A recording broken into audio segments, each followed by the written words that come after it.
Luke chapter 4 and verse 18. The Spirit of the Lord is upon me, because he had anointed me to preach the gospel to the poor.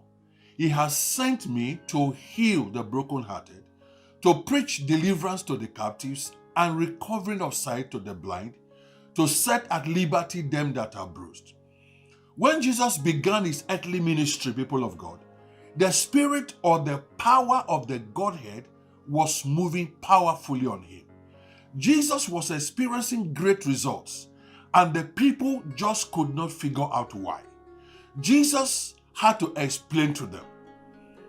The reason why you see the Spirit coming on me, Jesus said, with ease to do great things is because I was anointed.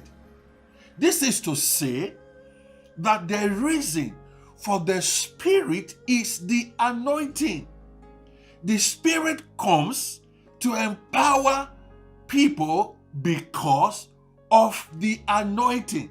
The anointing is not the power of the Spirit. Rather, the anointing is what you were separated, set aside, sent, or called to do.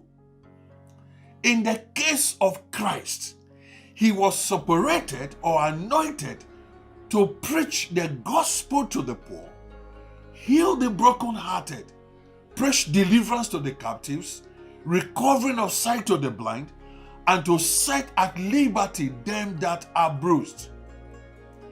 Anytime he stepped into this separation or this anointing, or stepped into his calling, what he was set aside to do, the Spirit or the power of God of heaven comes on him mightily.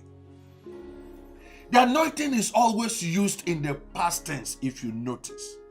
In 1 John chapter 2 and verse 27, it says, but the anointing which you have received of him abides in you.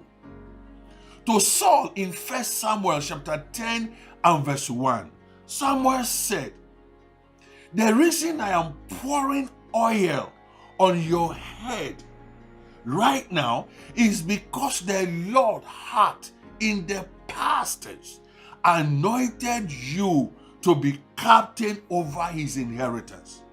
I am pouring oil on you because you have been anointed. There is only an old anointing.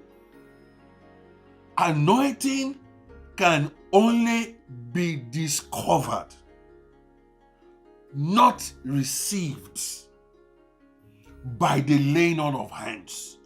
Discover your anointing, which according to 1 John 2:27 still abides in you. The moment you do that, the moment you fall in line with the anointing, or the moment you step into the place of your separation or your calling, the Spirit of God, which happens to be the power of God, will surge into you and flow through you. Then you will not need to beg, because the singular purpose of the Spirit of God is to help you fulfill your anointing. The anointing cannot fall on you. You can only discover the anointing. When you discover the anointing, the Spirit of God will fall on you. If you are struggling with flowing in the power of God, the answer is simple. You are in another man's place. You have not discovered your anointing. The moment you discover your anointing and stay there, you will never lack the power to function. God bless you.